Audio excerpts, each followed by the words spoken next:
Welcome to Cardinal Perspectives, a series featuring in-depth conversations with alumni, students, faculty, staff, and the extended family and community of the Catholic University of America. My name is Neil Donahue, Senior Director of Advancement for Athletics at Catholic University. I'm pleased to introduce this episode of Cardinal Perspectives featuring Brian F. Kennedy. Brian Kennedy is a Catholic University alumnus whose fingerprints are all over the history of Cardinals lacrosse. After graduating as a double major in economics and politics, Brian went on to earn his JD from the Columbus School of Law before building a career as a trust and investments executive, including time as acting head of the New York Trust Office of Fidelity Investments. As a student, Brian founded the club lacrosse team.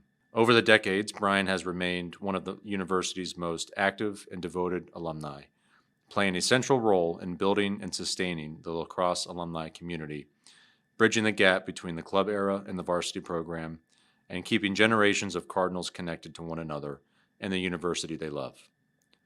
That dedication extends to the highest levels of university volunteerism, where Brian serves on the Catholic University Alumni Board of Directors. And perhaps the most lasting act of commitment, Brian has established the Brian F. Kennedy Endowed Fund for Lacrosse Coaching Excellence through a generous estate gift, ensuring that future Cardinals will be coached, developed, and inspired at the highest level for generations to come. Today on Cardinal Perspectives, Brian shares his full journey from his undergraduate days founding a lacrosse team on campus to his lifelong role as a connector and champion of the Cardinal community, to why he chose to make this enduring investment to the lacrosse program he helped build. This conversation is facilitated by Kevin Robinson, Vice President for Athletics and Recreation at Catholic University. All right, and welcome to Cardinal Perspectives. I'm Kevin Robinson, Vice President of Athletics and Recreation at Catholic University of America. And with us today, our distinct pleasure to have Brian Kennedy, 1983 alum of Catholic University, and one of the founding fathers of men's lacrosse at Catholic University. And Brian and I go back about 3 years now since I started. One of my first came. A very happy day for us. Yes, exactly. And one of the first people I met when I got to Catholic University, one of the first alumni I met, and since that day, our friendship has blossomed, and I've just gotten to know a lot about Brian's commitment to Catholic University, commitment to the men's lacrosse program, the lacrosse programs in general at Catholic University, and in fact, Brian has made a transformational commitment to Catholic University athletics to establish the Brian F. Kennedy Endowed Fund for Lacrosse Coaching Excellence, which we'll talk about in a little bit down the road. But really just thankful for your time today, Brian, and for your commitment to Catholic University. So, excited for this conversation. Well, me too. I mean, happy to do it. And, you referred to some of our earlier conversations, and I think our very first one, we basically went down our own personal list of quality leadership books that we love.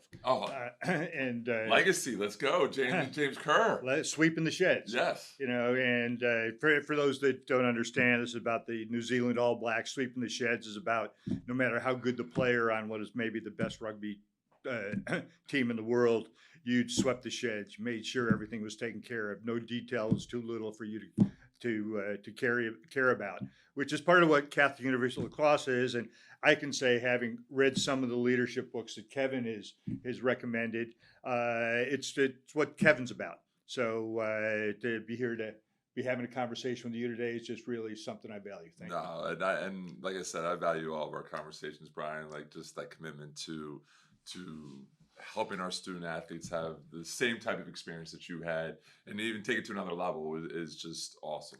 And always love your perspectives on how we can continue to grow and get better. So looking forward to diving in, and what better place than to start than the beginning? Like, so why CUA for you, and what were those first opportunities at Catholic University for you like? Yeah, really the first opportunities were just showing up and having a good time. From the very beginning, friendship, brotherhood, a sense of community that really continues today, not only amongst my contemporaries, but amongst some of the younger alumni, especially lacrosse alumni I've come to know, is I think one of the things that makes Catholic University special. And I think one of the reasons why as you said, maybe lacrosse was my idea to begin with, but it was my friends and I, one of my favorite phrases that got this thing going as the founding fathers. And I think that sense of community, that sense of brotherhood that just sort of, permeated campus is part of what helped drive our success. Yeah, and I think that brotherhood, that sense of community that I think we all feel at Catholic University, uh, happens because of the leadership at the university, those mentors, those faculty members, those coaches that have been here since 1887. Like, so talk to me about some of those that were influential in your life and helped you in your leadership journey and your journey at Catholic University. Yeah, sure. First, actually, I'll talk about some of the student mentors that I had, because if you remember, and this dates me a little bit, I started here in 1976, kind of post Watergate. There was very much a strong "what can I do to help the country" activist culture going on that day. And here on campus, there were two main leadership groups. One led by a gentleman by the name of Tom Donlin on North Campus, or up near Flather Hall, and then another guy named Tim Lasanti, who was in Spalding Hall and the sort of South Campus leader. Spalding doesn't exist anymore, but back in the day, it was a venerable place and a fun place. But, Tom was about leadership, what you can do for the community. He was actually my RA and a White House intern at the time, and did such a good job as an intern and doing other things that got noticed. He ended up being National Security Advisor at the White House. Wow. Tim Lasani, who's a guy that actually tried to get me to move from Flather Hall to Spalding Hall, ended up being, for many years, the New York City school superintendent. And talk about a big job. That's an amazing job. So, those on a peer level are the kind of people. But, you talk about others. Coach Tom Willis, who came here after our first year when I was player coach, had been an All-America at Maryland, senior co-captain, came here to be director of the physical plant, but jumped all in, gave the team instant credibility in the lacrosse community, and really provided us with an amazing level of leadership. People like Bob Talbot, Catholic University legend. Even though he was a football, basketball star, along with all the other things he did here, he loved lacrosse and knew what it meant for the future of the university, and has been one of our biggest supporters since. As a matter of fact, my planned gift, if for whatever reason lacrosse goes away, which hopefully it never will, or lacrosse doesn't need it, that money's to go to the Bob Talbot Fund for Needy Students. That's how amazing a person Bob Talbot is. Franny Murray, the guy who really wasn't the athletic director, but was a CUA lifer, CUA star boxer, and really kind of did run athletics here for I don't know how long. Dina Feeney at the law school, Urban Lester, Nell Newton, Father Paul Mullen. You asked me about first on campus. He was a philosophy professor, drove around in this orange convertible Mustang with no winter coat all seasons, right? And was just an amazing lecturer and just a super guy. Urban Lester, I talked about at the law school. I was trying to find my way in law school till he was one of those law professors that wasn't just kind of 1L, but really explained to you how you should maybe be going about studying the law.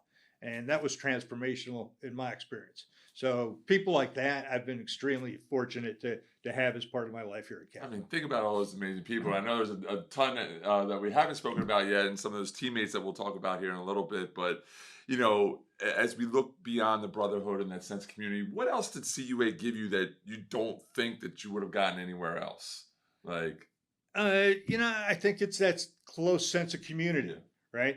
And it continues to this day. And to me, there's a lot of good things in life, and a lot of good interludes in your life.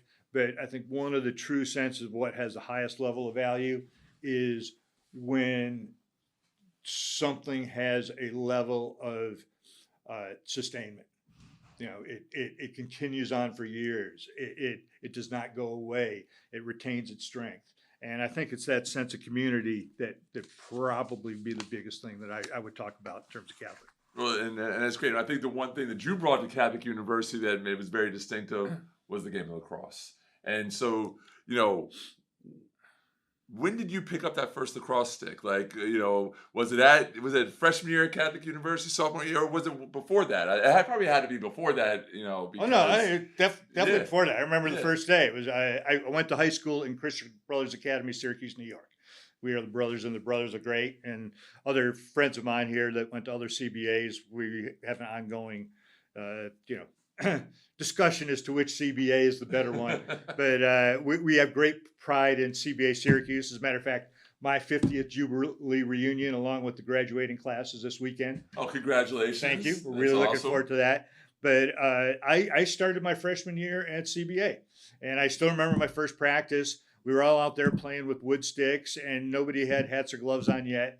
And one of my classmates, who I'll be seeing in 2 days, our goalie named Stump Krangle, and yes, he was a very short goalie, took his huge goalie stick and swung it sideways like a baseball bat, not really having played lacrosse yet, and whacked me across the bottom of my lip with my braces on. And so my first day of lacrosse was relatively bloody, so an initiation of sorts. But I still loved the game and played it through high school, and got exposed to early on to the native roots of the game, because as you may be aware, Syracuse is just a few miles north of the Onondaga Nation territory, which is sort of the central nation of the Iroquois or Haudenosaunee Confederacy.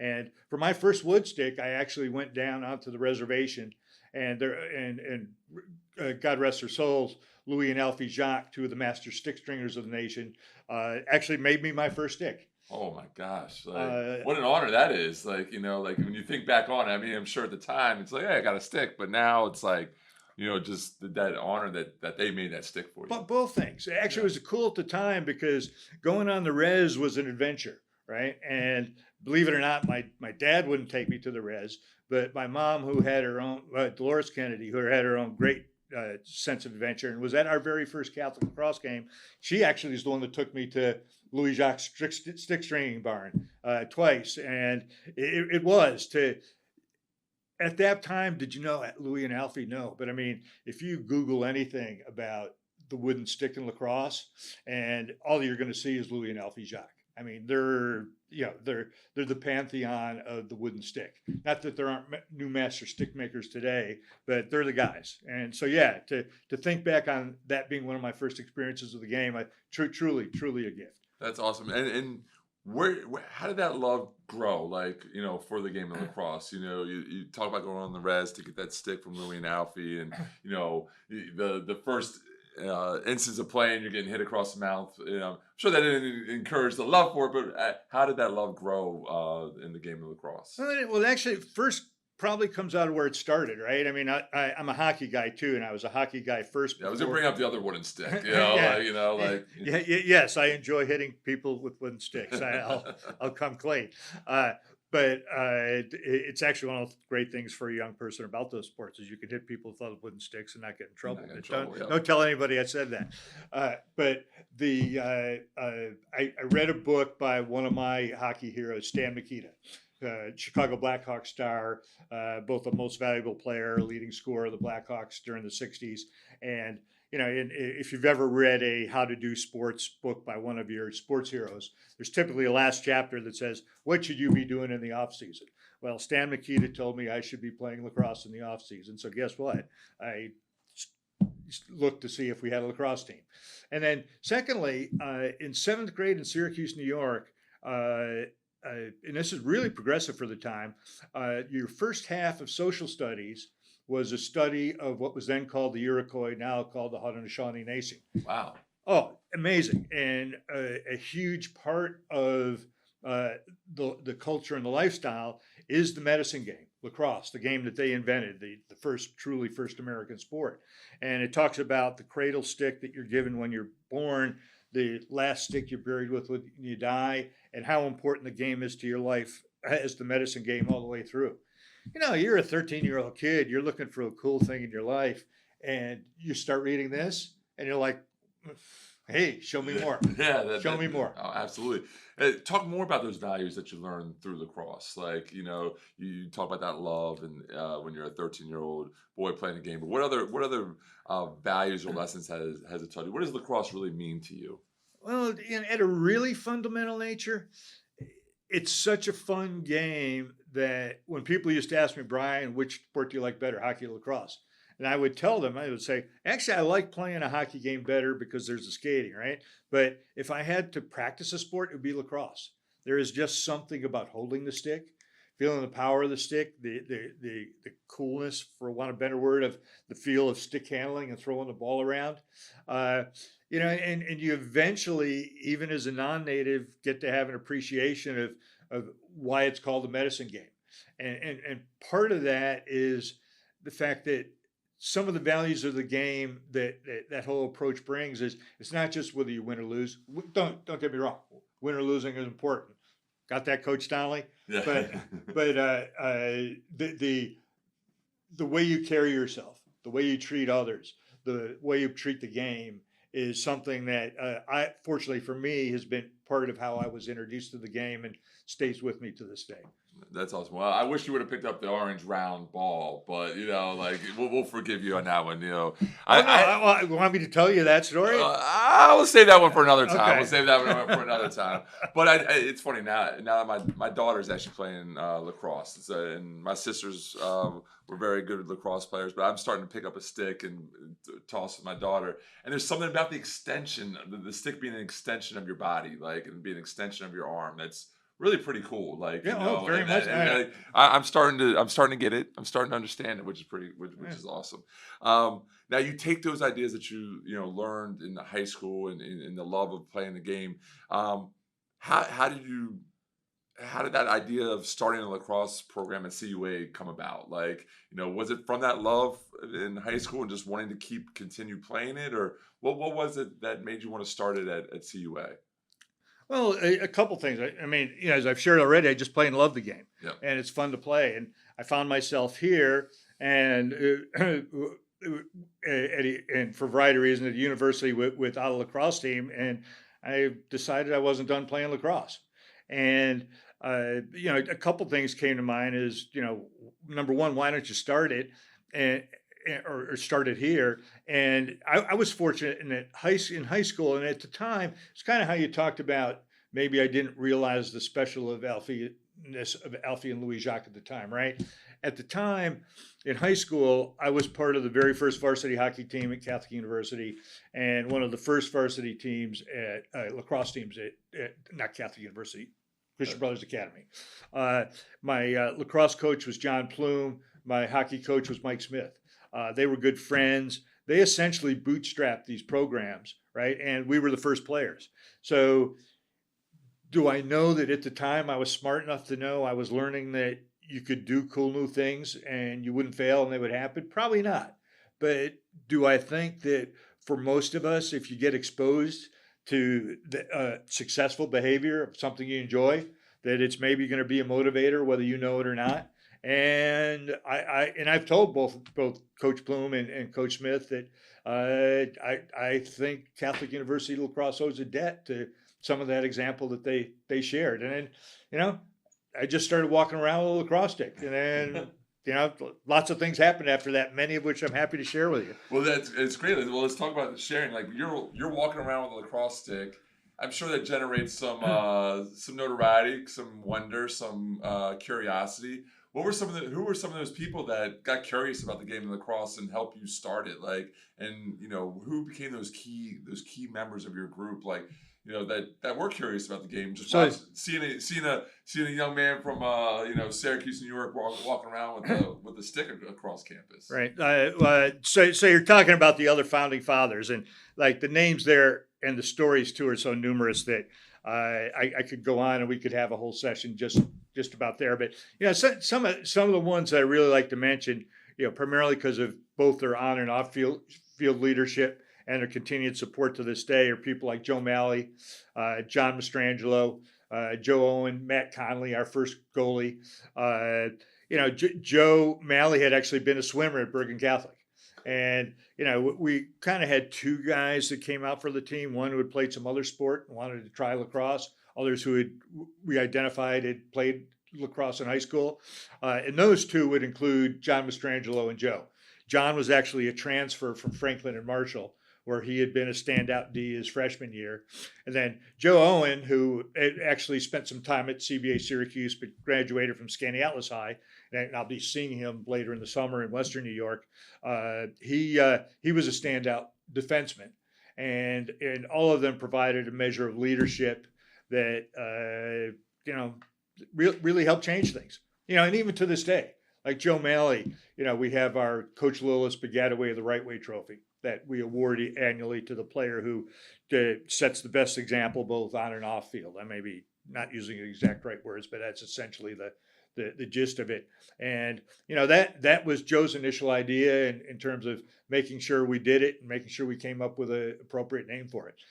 Joe Owen, as you know, because it's libraried in your office, he created a 3-inch history book of the history of the early years of the club program. And this is a guy who's the president of a manufacturing company, and he still found time to do this. I mean, those are the kind of guys these guys were and are, and part of the reason why we're here today. Nice. Now, so what was that dynamic like? Creating a new program and working through those challenges. Like, what was that like? Yeah, it's exciting. Think about it this way, very fundamentally. I mean, we just decided we were going to do it because we didn't know any better. But we were creating something new at Catholic University, and it was ours. Yeah, it was ours. You guys owned it, 100%. Yeah, and we did. And we take great pride in that and do not hesitate in any way in saying that was the case. And, when you visit with teammates now, and not just teammates, but I talk with some of the young alumni and players, and you get the sense and the remembrance of the love of the game, the brotherhood, the inclusiveness, the accountability that we all shared with each other. And as I have different conversations with all age groups of lacrosse alum, it's interesting, those themes echo over 46 years, right, without me suggesting them. And when you come to realize that, I mean, it's powerful, very powerful. It is. And while it was exciting, it probably had a lot of challenges. Like anytime you're starting up any type of organization, and building it from the ground up, like, what were those challenges like? What were some of those in those early years, like some of the issues that you guys faced? Well, a bunch of things. And, fortunately, when you're young, sometimes challenges, you just look at them as, the man or the woman, and you were going to beat them and, you're going to win, right? So, and you don't know any better. But, first off was effectively just, in a way, branding or getting the awareness out that we were thinking about doing this. And I may have alluded to it earlier, but when I really decided we were going to do this, I basically brought my lacrosse stick everywhere on campus. So I brought it to the Rat, which was the old version of Murphy's, and somebody, as I've been in both places, the Rat was just a little bit more fun than Murphy's. But I actually brought it to the library once or twice. I bring it to class. I bring it to basically anywhere I went. And what it was really a living billboard for whether or not we're going to have lacrosse here or not. Because people would ask me about it. I tell them about it. Or people would self-identify and say, hey, I played high school lacrosse. Do we have a lacrosse team? And I said, not yet, but we will soon. And so, we had a year of informal practice where we kept getting thrown off the mall. And part of the reason we did that was because it was right in the center of campus. We figured it would be very visible to people. And then it also helped us to develop a little bit of a bad boy reputation, the fact that security was throwing us off and we were continuing to go back on. So people who wanted to be part of that club, right. They wanted to come out and try lacrosse too. So, what was kind of a negative became a positive. And then, we one of the big things was to finally get funding. And the way we did that was we went before the student government, and I had a talk that it's sometimes referred to as the Hiawatha and the game of Begataway speech, where I talked about the native origins of the game and actually brought in a wooden lacrosse stick into the presentation, and I didn't talk about how this was going to change the world, or save nuclear war, or advance whatever else. I just said this is going to be fun. It was going to be a good thing for the university. And I think it was, I don't know, $2,600 we got to begin with. Ooh, okay. And yeah, and after that, we went out, bought the equipment. And actually, I talked about Franny Murray earlier. Right. So one of the watershed moments of the program, and it may not sound like much to those who don't know Franny Murray, but I didn't even know Franny Murray knew I existed. I'm walking across campus in front of what used to be the gym right here across from Conway, which is now the architecture building. And Franny calls out to me, and this was after I had taken that $2,600 with Roy Fugazi and gone and bought all the equipment for the team. He goes, Brian, when you're bringing that equipment over to the cage and put it in Lacrosse's space, number one, I didn't know that I existed. The fact that he thought Lacrosse should be in the cage meant you were in. Right. And it floored me. And it also let everyone else here, especially the student athletes, know that lacrosse was something real. So we have much to thank Franny Murray for. And how many sports were at Catholic at that point? Like, I'm basketball, baseball, boxing, football, I think tennis, like anything, soccer maybe, like. Well, it's soccer was here. We actually had one soccer player, Jeff Klein, play for us as well, and he continues to be a big supporter of lacrosse. Another good friend of mine, Steve Ikniowski, played at the time. And, I think boxing had finally stopped. Okay. Gotcha. As you know, it was a huge sport in Catholic colleges, especially in the Northeast and the Midwest, probably up through the 60s. Right. I think maybe Naval Academy and Military Academy might be the only two that retain college teams, but which is a shame, because if you really go back and look at Catholic University sports history, I mean, one of our major sports of all time that were successful was boxing. Right. Franny Murray was a boxer. Eddie LaFond. Some of the other legends of the game here at Catholic. But and there was tennis. There was basketball, men's and women's, both very good. Women's volleyball, that was outstanding. Women's field hockey, and it was a challenging time, because when I first got here, many of the sports were D1. Right. And during that period of time, we made the move from D1 to D3, which probably a good move long term, but at the time was kind of challenging, especially if you were an athlete that was recruited to come here as a D1 athlete. But nonetheless, the athletic, the sports culture here was very, very important. Awesome. What does it mean to you that the team that you helped start has grown into what it is today? Like, when you look at lacrosse in 2026, like, what does that mean to you? Like, when you started at, 43 years, 45 years ago, 46 years ago. What does it mean? Yeah. Well, I'd have to kind of ask you there are a couple partially rhetorical questions.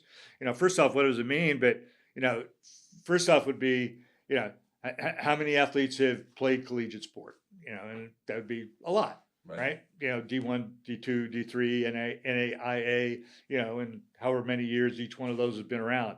But then I would ask you, how many athletes have started a sport from scratch at their school? And that is an accomplishment. And it's an accomplishment we as a group, the Founding Father group especially, takes great, great pride in, because I can tell you that group is very, very small. And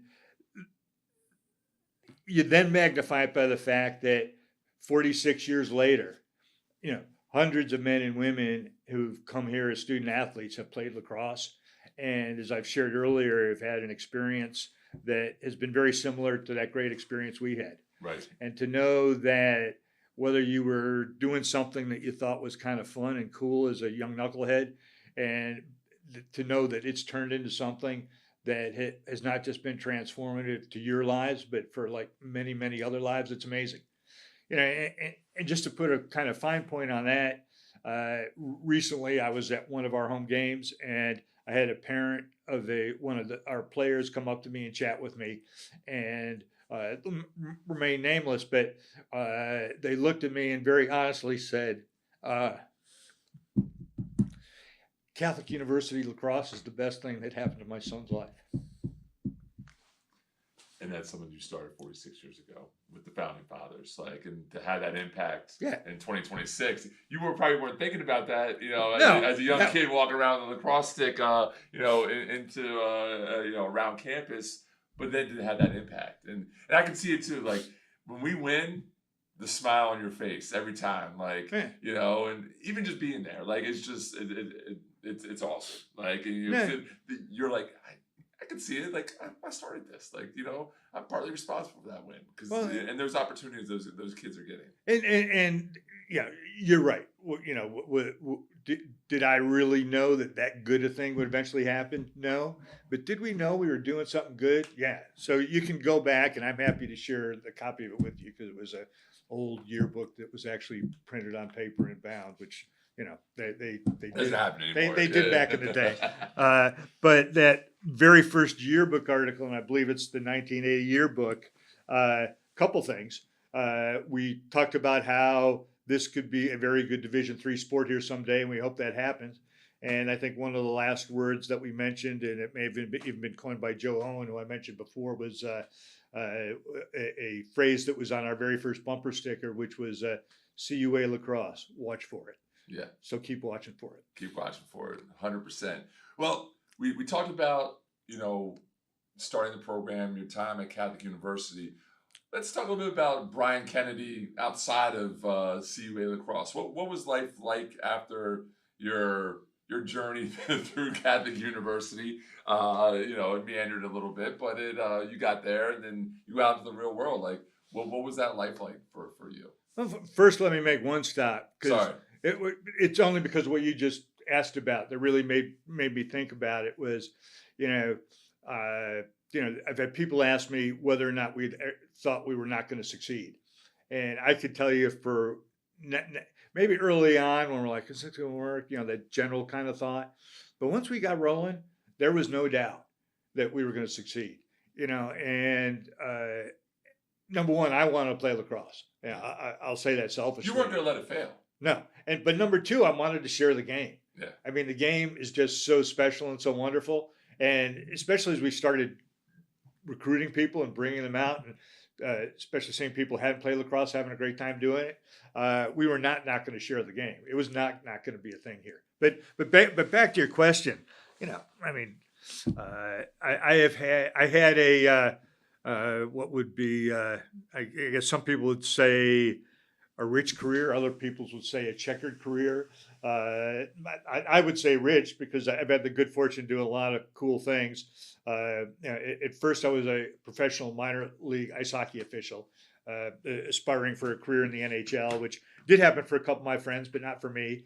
But continued to be very active in hockey nonetheless. I then went on and worked in the hotel business, and then worked in the trust and estate business. Got my law degree back here at Catholic, and then finally in the trust and investments world, doing both trust and financial services sales. So and things worked out pretty well. So and actually, as you kind of link up some of those things, we've talked about the idea of being comfortable with something new. What kind of became my wheelhouse, as it is with a lot of careers, it ends up being kind of a specialized thing, and many people may not even know that that's what people do.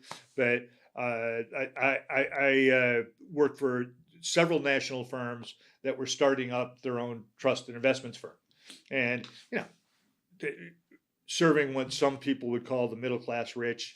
Not very high end people that you see over in Monaco or down in Miami with their yachts and everything, but still people who've been financially successful. And I basically went from a few national firms to others, helping start new trust and investments firms up. Well, you started that at Catholic. I mean, like that first experience of starting something up, and right. It seems like that is. Like to your point, in your wheelhouse, like which more importantly brings it back to, for each one of us, that's potentially something different. But I do think that, and there are many good universities that have this, but I would suggest that Catholic's one that definitely does, is that if you're paying attention to what your wheelhouse may be, that Catholic is a wonderful place for you to help develop that, and that whether you know how it's going to manifest itself someday or not, it very likely will. Yeah, talk to me about how continue to talk about how you translated that Catholic U experience into your personal and professional life. Like, all the values you learned, the virtues that you learned that are indicative of the Catholic University mission. You know, I think some of it goes back to what we talked about, that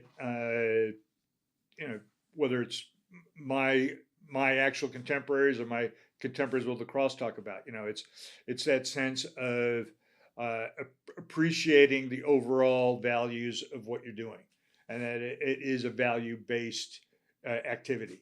That sense of inclusiveness in terms of, if people want to be part of the club and they're willing to put the work in, well, then you do your best to make them a teammate. At the same point in time, that sense of accountability of holding each other accountable and making sure you achieve.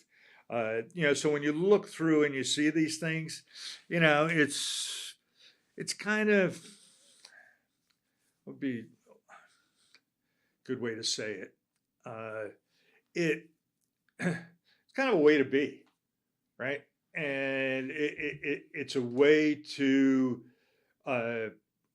it's a way to know that there are things that are bigger than you, and and not that we all don't have our own confidence and have our own eyes set on whatever our prize is, but the odds that we can achieve that prize is likely enhanced by the fact that we bring others in, have them, whether it's them support us or them giving us guidance, that we're made better because of that. But I think your long history with athletics, whether it's lacrosse or hockey and some of the other athletic endeavors you did, like the value of teamwork, like rings through. Like you can't do it by yourself. No, like you if cannot. you're going to be successful in your personal and professional lives, it's going to come through teamwork. Yeah, Like right. And is that something that that value that you carried on through through everything that you've done? It seems like. Yeah.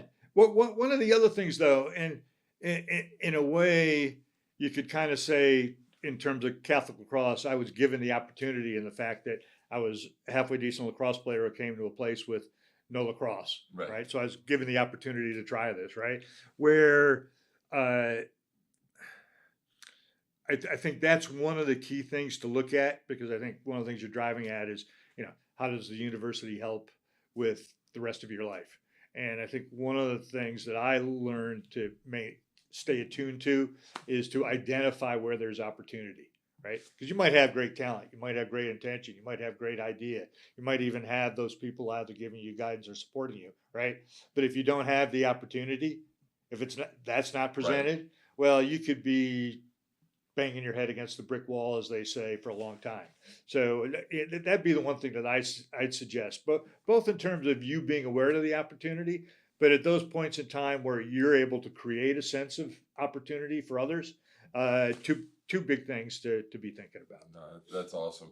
Now, as you took the journey of life through your professional and personal career, how did you stay connected to lacrosse? Like after your playing days were done, and in what capacity was that? Like. Well, a few things. Immediately after graduating, Coach Lewis was still very active with the USILA chapter here, and I helped him out a little bit with a few things there. But probably my biggest ways of staying connected were as an alumni supporter of the men's and women's lacrosse teams here, coming out, being a fan, watching other games at the D1 level and enjoying that. Nurturing a strong relationship I have with a good friend with the Onondaga Nation, getting to meet others, other coaches, and actually a nationally known author who does some writing in lacrosse. Again, looking for those opportunities where you could either maintain that contact or enhance that relationship with the sport has been a big thing that I've tried to do. And a couple of specific people that have kind of stayed in touch with doing that is one person I haven't mentioned yet is Sean McMahon, one of our original founding fathers and member of the chemical midfield. I think they were all chemistry majors. I think that's why they called them that. But he was well known as the last man standing from the founding fathers in the alumni game, and he played in every one for it's 46 years, I think 45 years, and he has finally hung them up.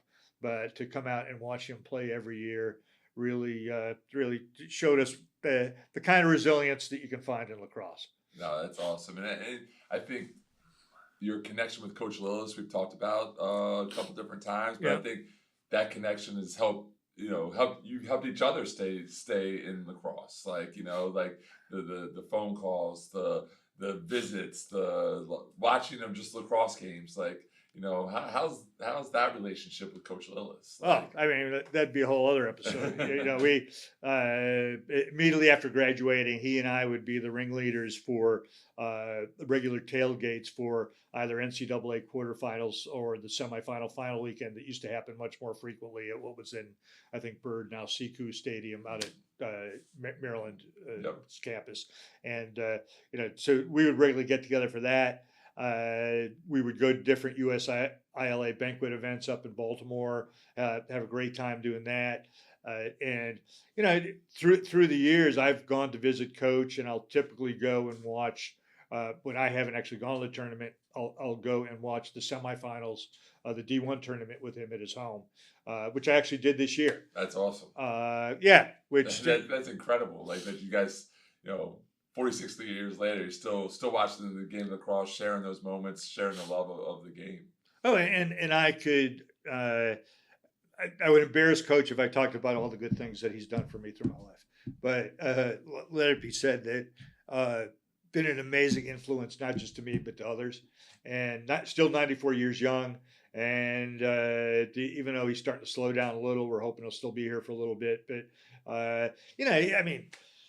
along with here, I mean, he, developed some of the very first ever handicap accommodations when he was director of physical plant at Gallaudet.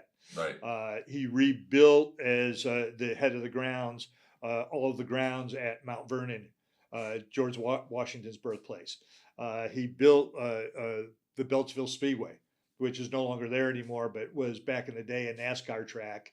And if you let him, he's happy to show you pictures of him with Richard Petty and Davey Allison. For those of you who don't know, they were, very absolute legends. Absolutely legends in a NASCAR game. Oh my gosh! Yeah, yes. yeah.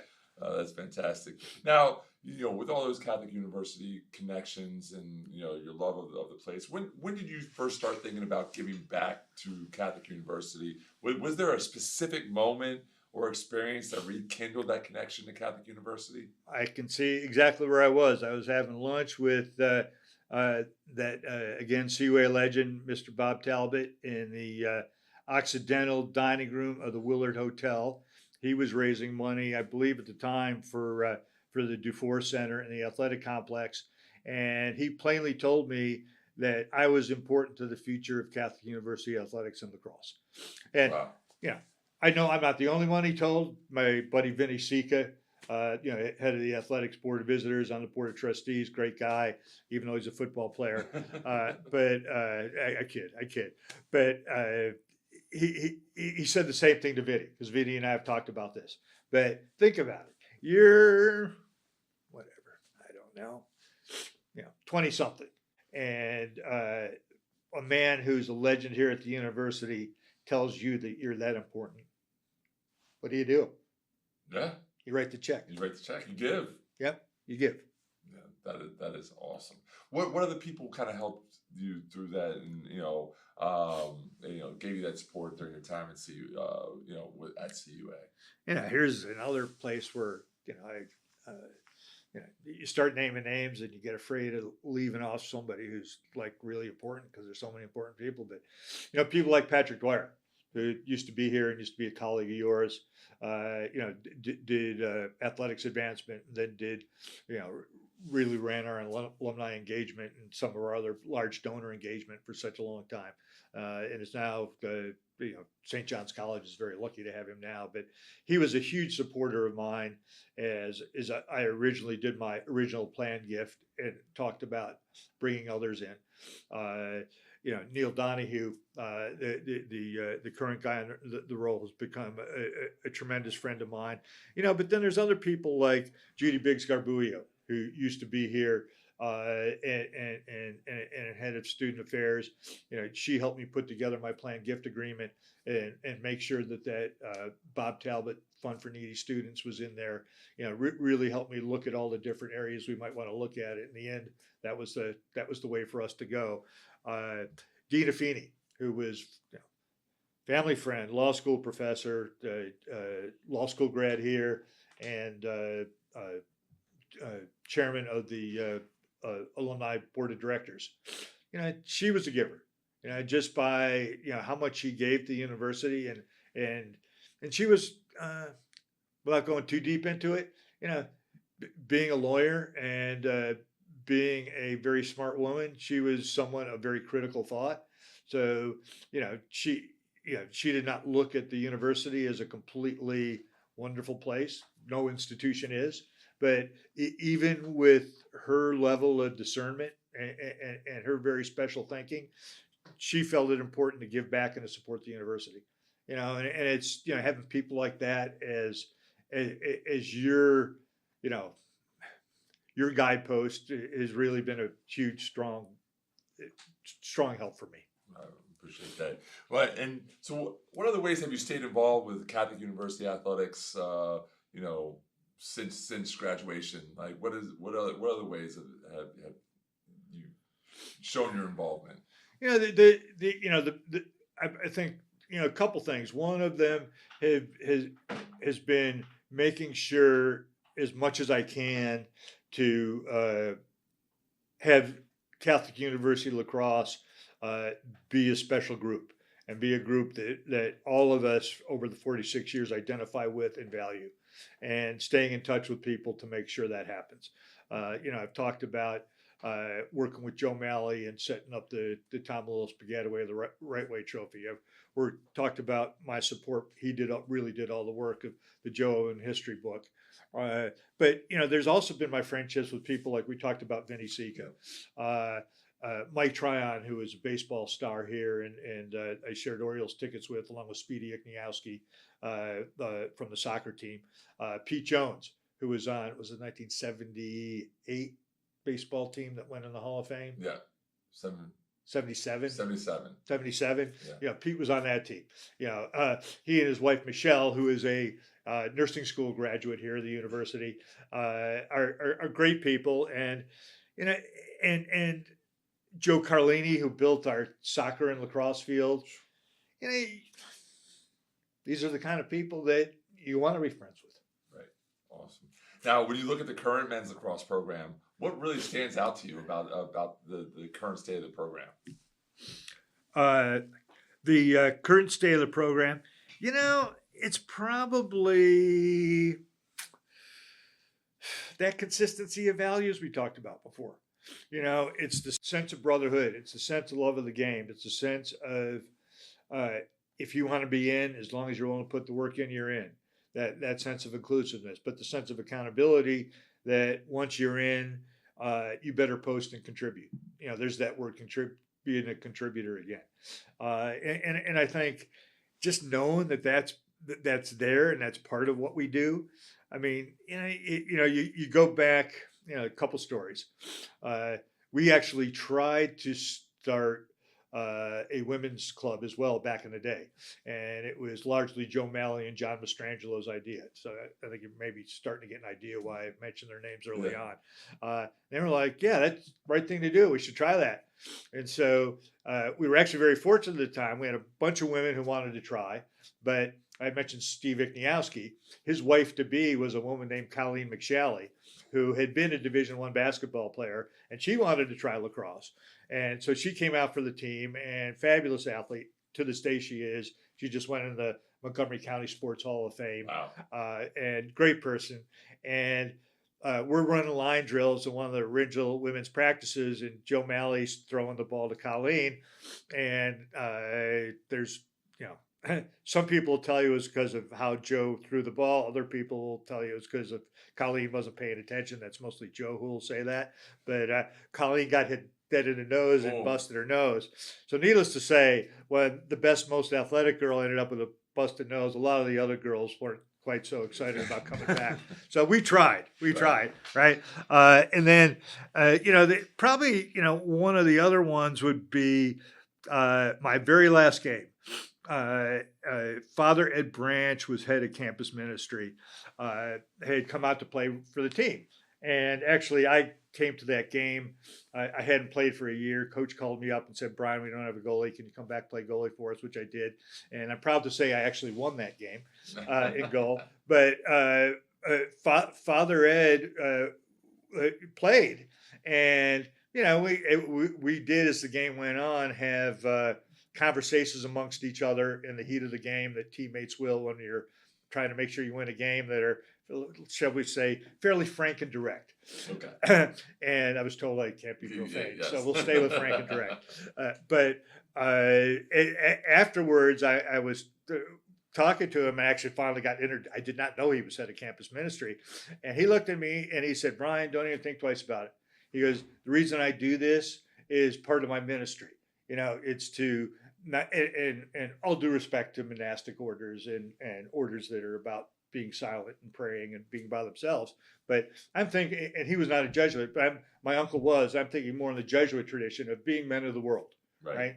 And people like St. Francis Xavier going to India and Japan, people like Matteo Ricci, going to China and spreading Catholicism, but doing it in a way that integrated Confucianism, so that people live in their real lives, integrated things. And here was Father Branch doing a similar kind of thing. He was not going to say, "Oh God, how could you possibly do this or say those words?" He was like, "No," he goes, "This is part of my ministry, being part of what the real world is." And those are some of the things that make this experience special. It's incredible. And so, to that point, what excites you about where the program is headed now? Like, what's that excitement like? It's been here for a while. It's a palpable desire to sharpen the saw. Yeah. And I forget which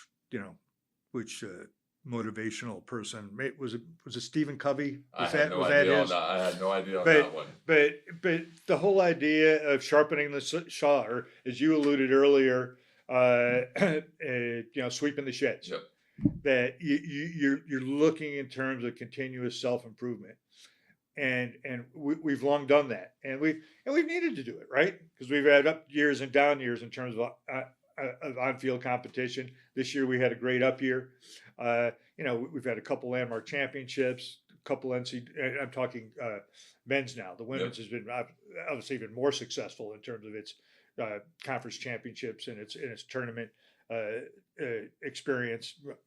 Super kudos to them and what Coach Megan has done, but.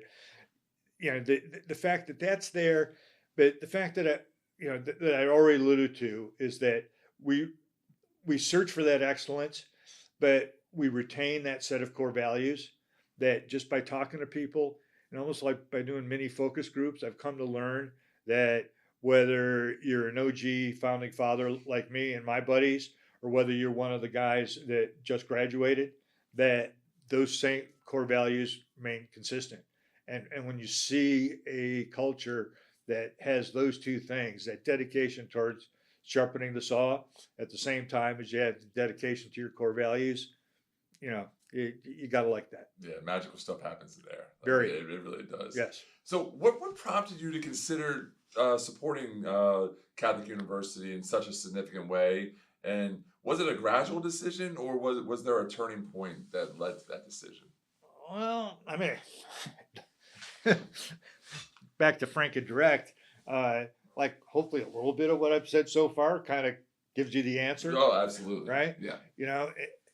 It started when it started. And it's not that I knew I would eventually be given this kind of gift when I realized the game was special. But once you realize the game was special, and then things started happening in your life, or you helped things continue to happen in your life, with the game, it just kind of becomes self-evident that this is something that you want to continue to support. The CU Lacrosse, well, the lacrosse community generally, but the CU Lacrosse community in particular is a family to me. I can't imagine my life without that family. And I know some of the other guys that I've mentioned today, and if we were talking about the women's program, we could share some of the women's names that think of lacrosse here as just as much of a family. So that's important, and it's something that you can never be taken away from you. And along the lines of thinking about the gift that you made to Catholic University, what was your thinking about making this gift through your estate? Like why the estate gift, and what was that thought process like? Well, and I'm not the first person to think this, but planned giving can be particularly transformative to people who may have the intention to financially contribute, but just because of the realities of life, needing to take care of themselves and their families first, they may not during life, like the Joe Carlini build, subsidize of not building the Carlini lacrosse and soccer field, just don't have the opportunity to make a major gift during life.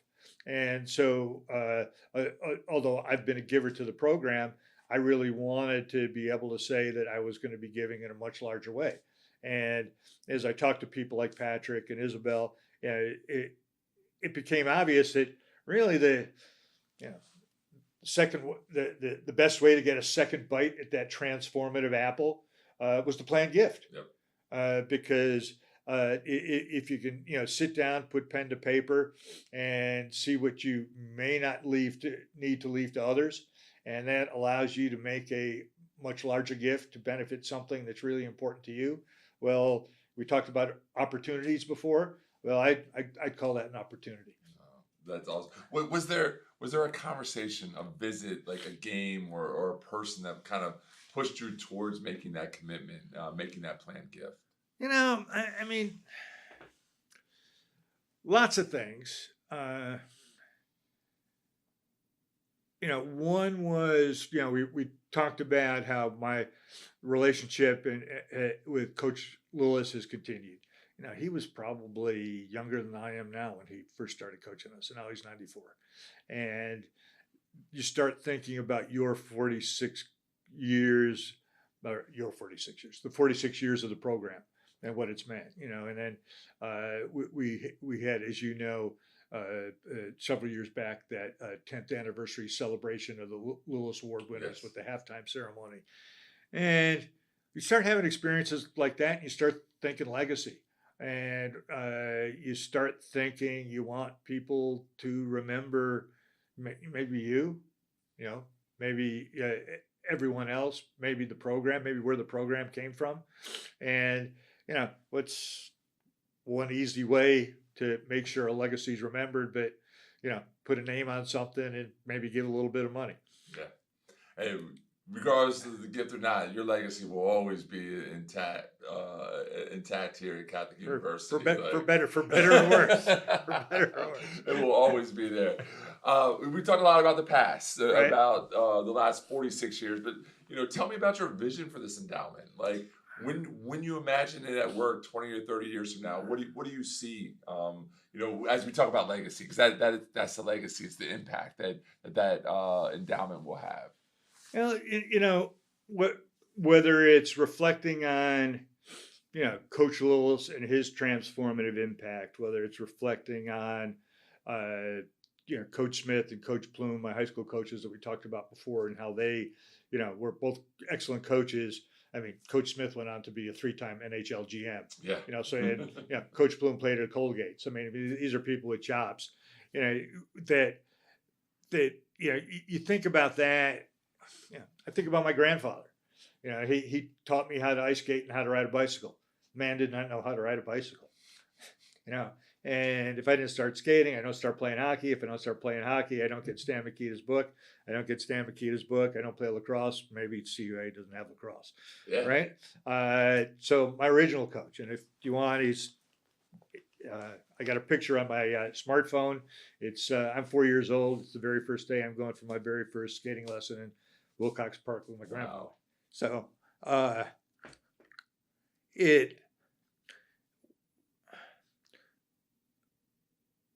when you think about the power of coaching and you think what it means to both on-field and off-field success.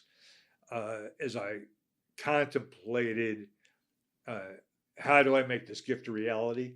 Or once I decided giving the lacrosse program was going to be a good thing to do, what was the best way to do it? And from all what I just told you, I said, not just coaching, but coaching excellence. And that's specifically, and it's why I will often, not, first I don't do it often, but occasionally people say, oh, the coaching fund. I go, no, the Lacrosse Coaching Excellence Fund. This is not for average. This is for excellence. And, specifically, as you know, the way the fund is set up, this is for men's and the women's programs. This is for potentially either head coaches or assistant coaches. And it's at your discretion that wherever the need is greatest to make sure that that area of the lacrosse program gets to move forward in the way it needs to, that's what we're going to do. Yeah, and I really appreciate you recognizing the importance of coaching. And we talked a lot about the impact coaching mentors have had in your life. But to be able to fund that coaching excellence is just remarkable. And talk about what we're doing right now. Like, we have the plan gift, but what are some of the things that we are doing right now to help get that fund going, a little bit sooner than, you're going to be around for a long time. Right. So, what are some of those things that we're doing to get that fund off the ground now? Yeah, I mean, one of the things we're doing is conversations like this, right? Yep. And hopefully this will do a couple things, kind of bring general awareness, kind of like me back in the day carrying a lacrosse stick around everywhere we went. And what that will do is get people to realize that we can do something now, right? We talked about identifying opportunity, and I mentioned Neil Donahue before. One of the ways he's been a great supporter is when he was helping me, finalize this along with Scott Rembold. He said, why don't we potentially make this thing an actuality today? Which, given the fact that a planned gift doesn't happen until you die, I thought would be a pretty cool thing, right? Because I'd actually be around to see it, right? And be able to celebrate it with all my friends. And so with Neil's help, we've started an active campaign. We've already got over $50,000 in pledges. You could ask Neil the exact number, but I think we've got close to 40,000 of that actually collected. Our two biggest numbers are get to the $50,000 number, so our principal and income of the fund can come back to it and make it grow by itself. But then secondly is absolutely as soon as we can get that number to $100,000. Right. So that you'll at least have some money to spend each year to help augment the coaching excellence of the program. No, 100%. Because I think one of the big things for the men's lacrosse program as we're looking forward is bringing on a full-time assistant coach. We have some incredible part-time assistant coaches right now that give a lot to the program. And we have our graduate assistant that, have been Catholic U alums that have filled that role for the last couple of years. But having a full-time assistant will allow us even to move the program more forward quickly. And this endowment and getting it off the ground now is going to be a big have a big push towards that full-time assistant, which is incredible, and really a thank you for doing that, and for you and Neil working together to have the foresight to say, hey, we got to get this going now. Because you're right, I'd agree with you 100%. I mean, whether it's the women's program with people like Clark and Aaron in the assistants roles, or people like Chris and Mo who have been the longtime assistants. They have made a huge difference here. Yes. And when you're an assistant coach and maybe you have your own career, which I think some of them, their day job, so to speak, and they have a family, there may come a day where they don't want to but need to move on, and then we got a big hole. And if this can help, potentially fill what may be a hole that we don't need to have someday, well, then that's a good thing. Yeah, it's going to, and it's going to have such a lasting impact on that. What do you hope a future Catholic U lacrosse player or coach will feel or know because of your gift, even if they never know your name? And I think your gift will have your name on it, but even if they never know you. All the above. Yeah. I don't mean to sound, but all the above. Yeah. I mean, if there's any one story you want me to tell you about more, uh, you know, it's, actually, can I tell you one other story to maybe? Oh, So, we love the stories. so it's when you never know when what's happening at that moment in time will be something special in the future. You've already talked about it in terms of, you know, us being a bunch of young guys getting this started.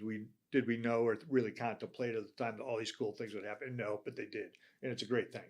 And now we're finally older and wiser enough to continue to work to make sure they keep going. But two stories.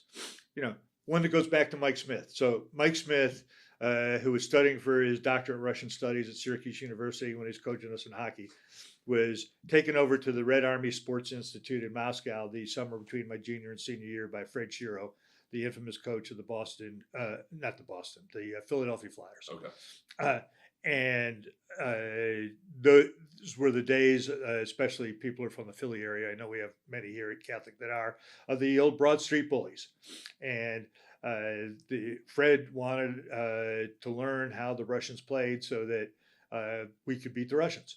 And so Mike came back, and for my senior year, we trained under Red Army Sports Institute training methods. And we went from being a marginally below average team to a marginally above average, but still above average team, right? And he gave me a gift of learning this stuff from halfway around the world, from the best hockey team in the world. And guess what our practices were the first year at Catholic University? Red Army. Red Army. Red Army training. Red Army training. And it enabled us to take really a mix of, talented and non-talented or experienced players, a mix of fit and maybe not so fit players, and turning them into a fit team. Right. And actually able to play and be competitive in our first season. So did I know that when I was doing, my wheelbarrows or my somersault races, which was one of the crazy things they used to make you do in the old days? You would skate the ice and you would do continuous somersaults. Coaches would never let you couldn't do that today, right? But that is incredible. But we would do things like that. But it's one of the things that helped make us a competitive team. And did I know that when I was doing that was going to have the future impact? No. Andy Eunice, who I don't think we've talked about. We haven't talked about Andy, who's another strong contributor. Right. And, sports cliche comes to mind when I think of Andy, and which is, they used to talk about be like Michael Jordan, right? And maybe one for us is be like Marianne and Andy, because they gave very generously several years back their own lacrosse endowment, but have also been big givers to the Lacrosse Coaching Excellence Fund. Yeah. And Andy, one of the ways we recruited, I was a RA in Spalding Hall, and if you were a freshman, one of your cultural activities that the RA had to make sure you engaged in was coming to at least 3 lacrosse practices. Well, guess what? Andy was one of those freshmen. Andy liked playing lacrosse. And many years later, Andy was fortunately in a position to be able to make some generous gifts to the university. And fortunate for us, many of those have been to lacrosse. Right. And did he or I know that was going to happen way back when? No. But I think that's one of the things is just to realize that you never know. You don't. I mean, yeah, and just all the interactions and putting yourself out there and building those relationships and creating opportunities. You as an RA being like, hey, come out and play some lacrosse. Yeah. Part of your obligation to being on 4th floor Father, or what? I think it was 4th floor Father, or was it 3rd floor? When I was at Father, I was 4th floor. 4th floor. And I was also on the infamous 4th floor Spalding. That's a story for another day. That it is. Beyond that, is there a message you'd want to leave for the student athletes who are going to benefit from this fund? It's eventually, as you're a player here, be a taker, right? Because the fund is here to help support the program and to support future future players. But probably the biggest message is be a contributor, right? Whether it's, whether it's today as a player doing what you're doing as a teammate, whether it's in the future giving something to the program, whether it's, as you say, time, treasure, or talent, or hopefully all three, right? Is that being a contributor is the way you can stay. And I'm sorry, speaking from personal experience here, but it's a way that you can truly have your life remain relevant, but also remain relevant in a positive way in other people's lives. Lesson that, Timmy Lasani and Tom Donilon taught me as a freshman, because they were contributors, but never stopped being a contributor. Yeah. Well, Brian, we can't thank you enough for the contributions you have made to Catholic University athletics, Catholic University men's lacrosse, especially. What the Brian F. Kennedy Endowed Fund is going to do for lacrosse is absolutely transformative. Right. And cements a legacy that was already cemented, but it cements even further for one of the big time contributors to Catholic University athletics. And I can't thank you enough for everything you've done, not only for our athletic department, but for me in particular. Like I said, 3 years ago, sitting down to talk at the old Brooklyn Pint, like that's weird to call it the old Brooklyn Pint, but it's and how you welcomed me in and just gave me a real sense of what Catholic University alum were like, and the care and the absolute intensity about that passion for Catholic University is all about. So thank you for everything. Well, thank you for your words. And as you know, I truly value our friendship, and also, and I know you have all the sports to take care of, but the way you really take care of lacrosse really means an awful lot. And if I could leave you with two thoughts. Oh, absolutely. The one would be, this is Catholic University, right? Yes. Right. So we talked a little bit before about Father Ed Branch, and we also talked about the Jesuit tradition that I was raised in with, and Francis Xavier, Matteo Ricci. But I'd like to share with you a little Proverbs 11 this morning. A generous person will prosper. Whoever refreshes others will be refreshed. Words to remember. And the last words to leave you with were those words that we talked about before that ended up on our first bumper sticker that were coined by Joe Allen. See you, lacrosse. Watch for it. Awesome. Thank you, Coach. Thank you, Brian. Appreciate everything.